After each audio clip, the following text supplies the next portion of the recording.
Son las 8 horas con 43 minutos. Damos la bienvenida a el abogado constitucionalista Ismael Quintana. Quisiéramos dialogar y conocer con usted qué es lo que está pasando con el Consejo de Participación Ciudadana y Control Social. ¿Cuál es su lectura? Don Gustavo, un abrazo para usted, un saludo para la audiencia de Antena 1.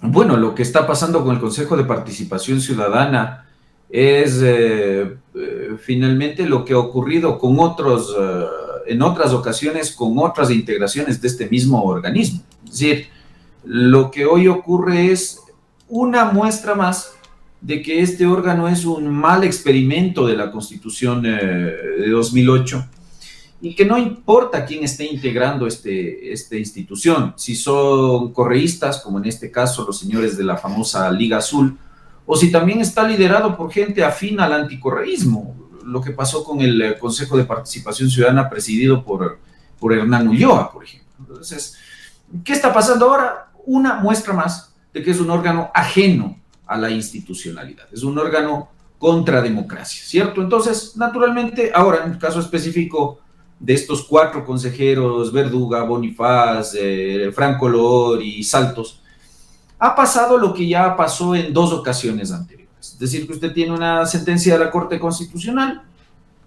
esa sentencia establece para este caso específico que si bien el señor González fue víctima de la violación de derechos constitucionales y que por lo tanto se le acepta parcialmente una acción extraordinaria de protección, la Corte finalmente termina diciendo que esa sentencia, la 372-23EP, es en sí misma, es decir, que un papel es en sí mismo un acto reparatorio de derechos constitucionales. Pero, guste o no, eso es lo que resuelto la Corte, y la Corte determinó también con claridad que la aceptación parcial de esta acción extraordinaria de protección, don Gustavo, no podía influir en el proceso de selección de la máxima autoridad de la Superintendencia de Bancos, que ya habría hecho el Consejo de Participación Ciudadana hasta antes de la emisión de esta sentencia a favor de González. En pocas palabras, la Corte determina que el señor González fue víctima de la violación de derechos, determina que la acción de protección a través de la que se impidió que este señor ejerza el cargo de superintendente de bancos en 2022, en el que fue designado, recordemos, de una terna enviada por el expresidente Guillermo Lasso, ¿ah? Pero que pese a que ha sido víctima de la violación de derechos, al haber una situación jurídica consolidada, es decir, un nombramiento hecho a favor de Roberto Romero von Buchwald, no se puede desconocer esa situación jurídica. ¿Qué pasa? Que pese a que la Corte ha sido clara en determinar que el superintendente de bancos, en pocas palabras, es Roberto Romero von Buchwald y que el señor González no podía volver a ejercer el cargo, la semana pasada esta mayoría que se ha conformado ahora, afín claramente al correísmo, resuelve obrar contra lo que ha dicho o actuar contra lo que ha dicho expresamente esta sentencia de la Corte Constitucional. Eso en términos jurídicos implica, al menos a mi juicio, incumplimiento de sentencia, con las consecuencias que ahora estamos empezando a ver. Es decir, la Corte ha iniciado la fase de verificación del cumplimiento de esta sentencia y lo más probable, aunque esta Corte es muy impredecible en muchas cosas,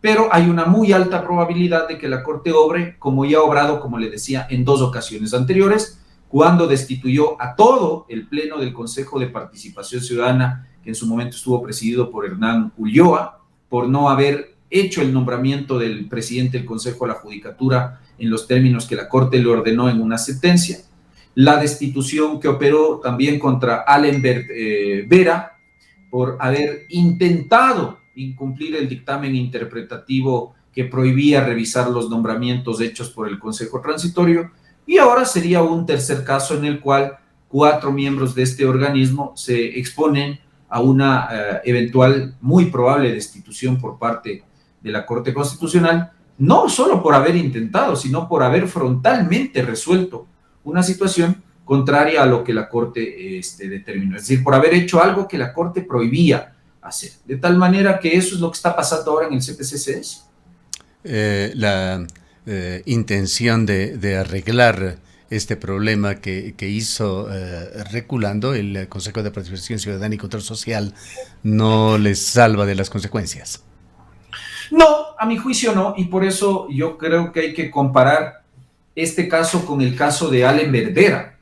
Vea usted que en el caso de Allen Berbera, la Corte fue absolutamente severa con él, muy laxa con el resto de colegas de él, que por eso se mantienen hoy en el cargo. Es decir, si ahora usted tiene todavía una Liga Azul operando a favor de los intereses correístas en el CPCCS, es porque en 2023 la Corte Constitucional, la mayoría, porque hubo un voto salvado que fue del juez Enrique Herrería, con el cual yo coincido, pero la mayoría de jueces de la Corte decidió solamente destituir al señor Allen Berbera, cuando habían sido 4 consejeros más quienes habían con su voto también apoyado esa moción que en ese momento presentó Allen Berbera de conformar una comisión para revisar los nombramientos tanto de la Corte Constitucional como de la Fiscal General del Estado, algo que estaba prohibido en un dictamen interpretativo del año 2019. Fíjese usted que en esa ocasión la Corte consideró a ese intento, a esa moción,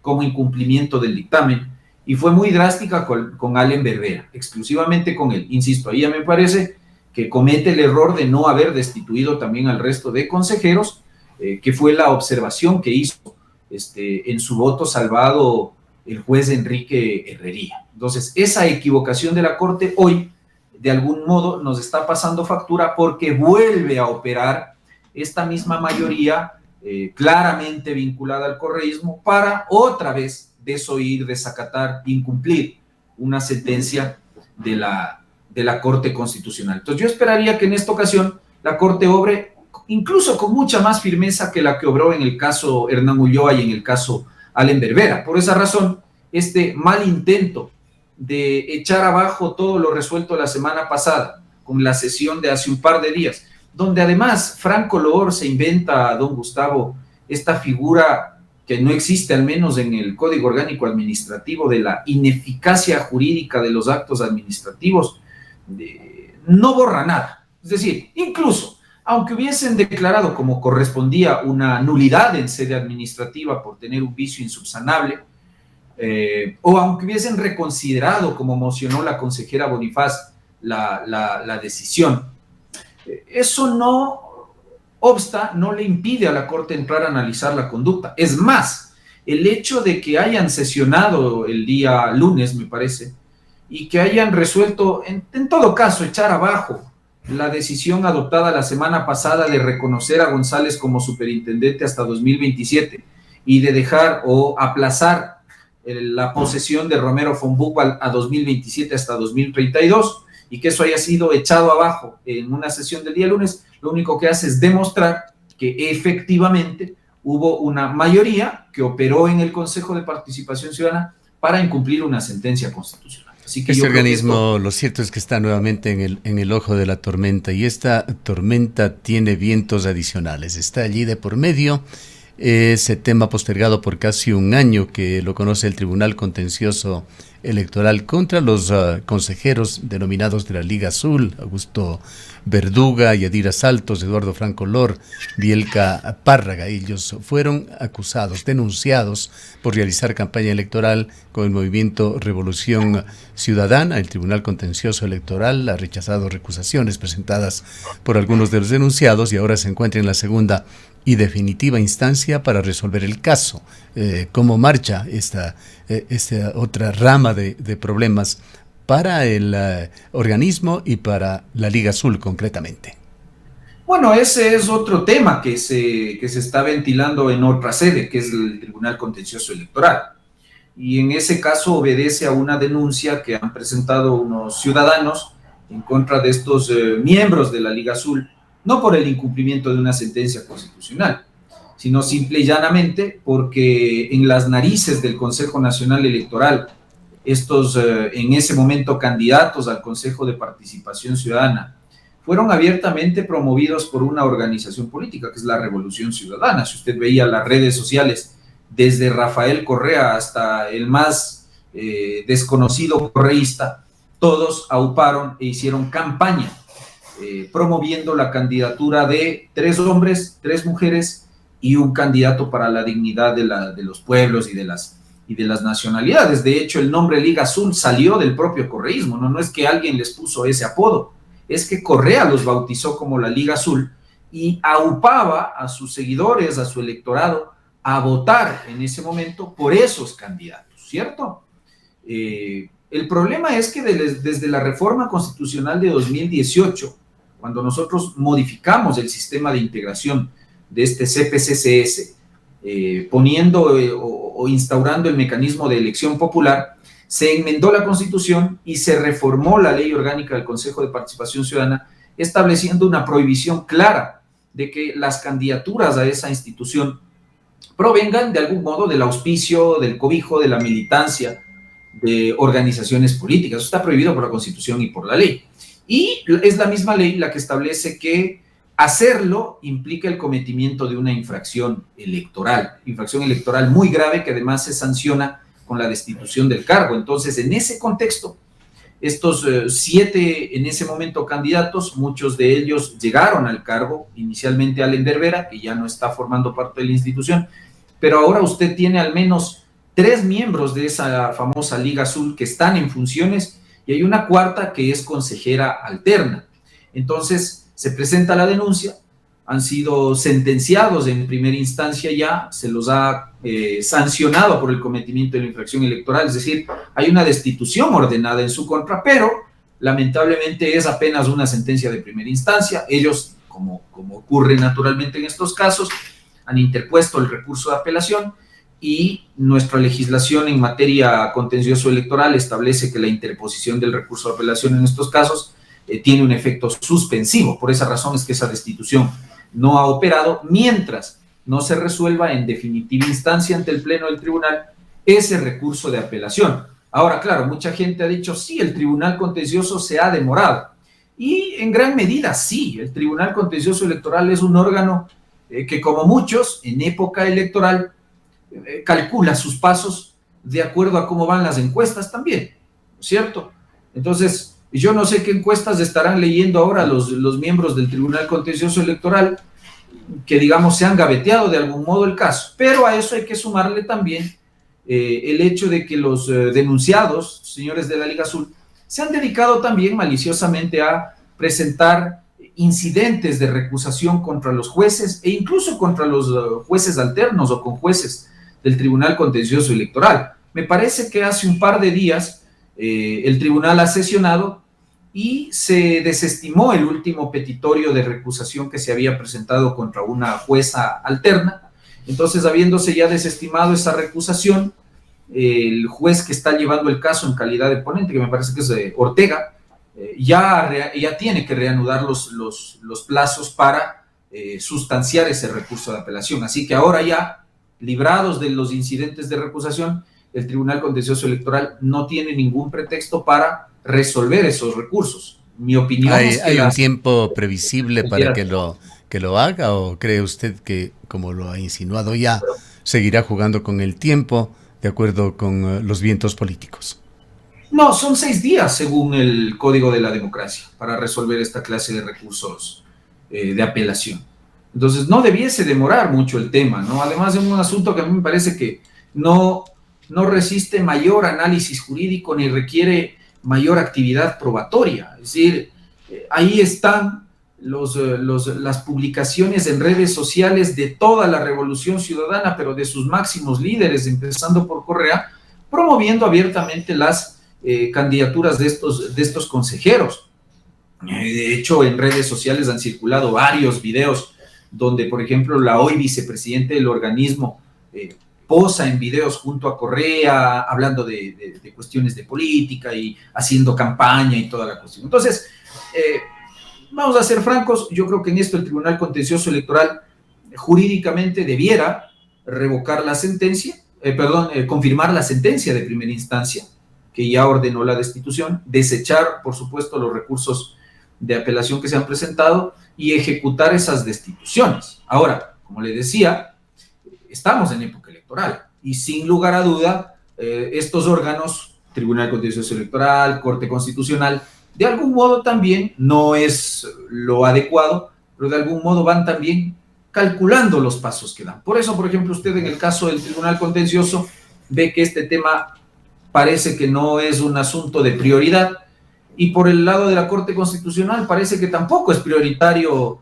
destituir a la Liga Azul, más allá de que se anuncia la fase de verificación del cumplimiento de la sentencia, como tampoco parece es prioritario resolver el tema del decreto ejecutivo 500. Entonces, como que no me quiero pelear ni con el un bando y tampoco con el otro, porque tenemos claro que aquí hay dos agrupaciones políticas que, con independencia de la encuestadora que usted revise, están punteros en el juego electoral y encabezan las probabilidades de una segunda vuelta. Y entonces vemos cómo estos órganos de justicia de algún modo empiezan a calcular eso, ¿no? Entonces, eso está pasando hoy para el... Jugando a dos puntas, como se dice en el argot del póker. Es al menos mi opinión, ¿no? Es lo que veo, porque de otro modo no concibo cómo, por ejemplo, don Gustavo, la semana anterior se pone en el orden del día para una sesión de la Corte Constitucional el tratamiento de esta acción de inconstitucionalidad contra el decreto ejecutivo 500, y una semana después la Corte no ha podido resolver el tema, un tema que además no es tan complicado desde lo jurídico, es decir, dígame de una buena vez si usted cree que el decreto 500 violó o no el artículo 146 de la Constitución y siguientes. No es un asunto de alto análisis jurídico o de alto debate constitucional. Entonces, me expide otras decisiones. Por ejemplo, se tumba la ley antipilios, y bien tumbada, por si acaso. Yo coincido en esta ocasión con la decisión de la Corte, pero me deja de lado el decreto 500. Me dice que inicia la fase de verificación del cumplimiento de la sentencia.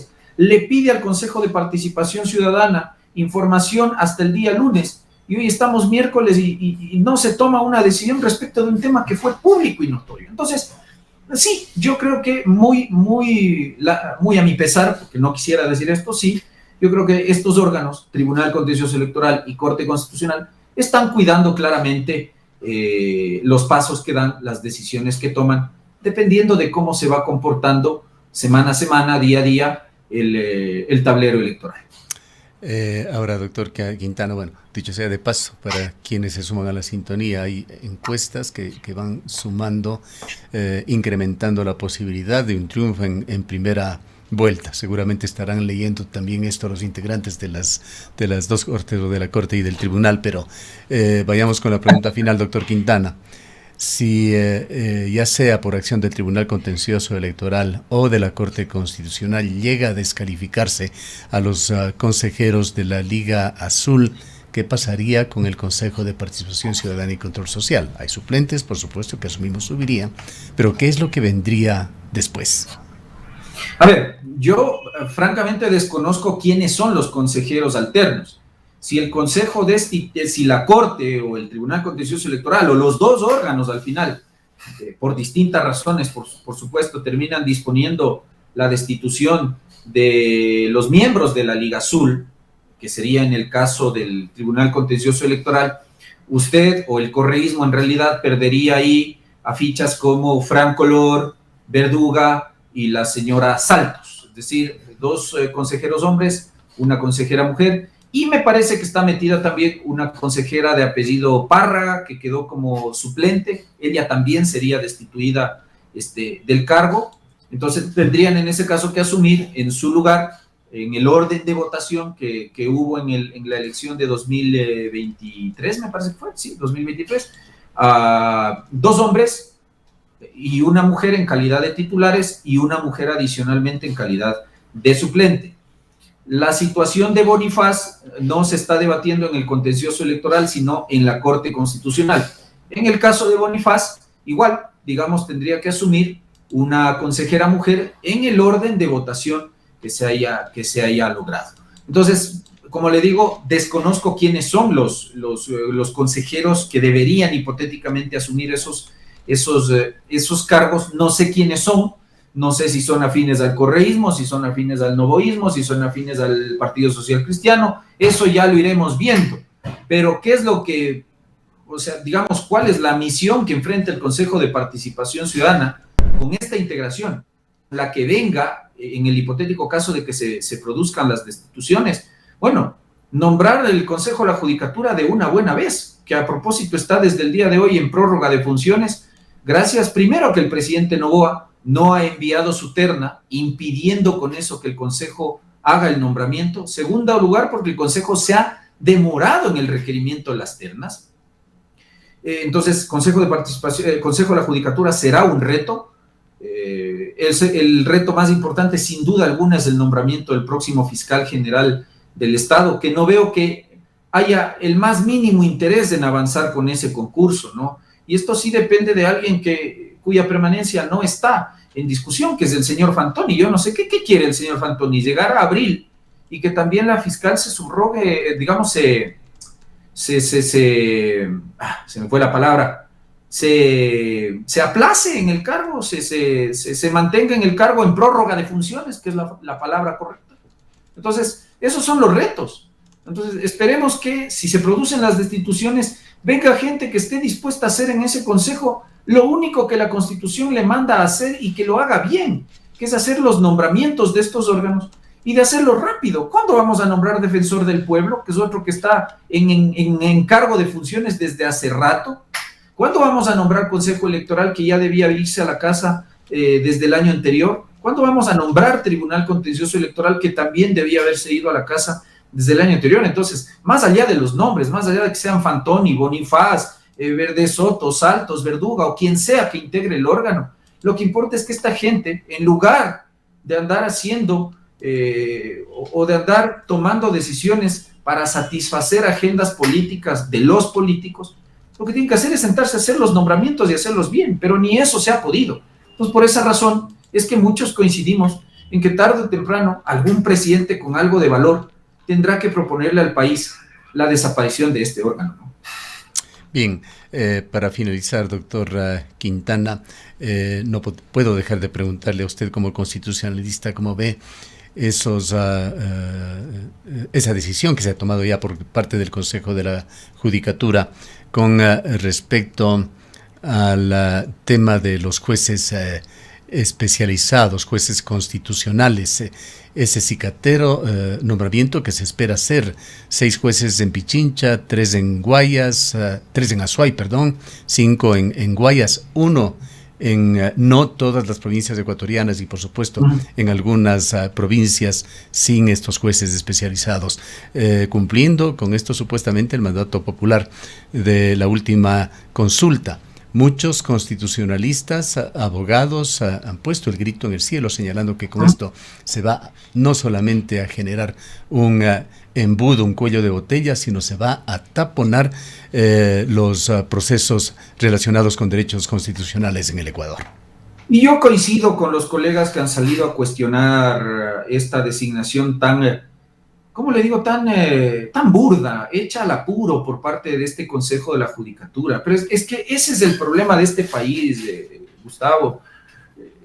Ni siquiera un nombramiento se puede hacer bien. A ver, ¿qué se resolvió y aprobó en la enmienda constitucional del año anterior respecto a este tema? Porque por si acaso, si el Consejo de la Judicatura no leyó la pregunta y los anexos, la ciudadanía no solo que enmendó la Constitución, sino que directamente reformó la Ley de Garantías Jurisdiccionales y Control Constitucional.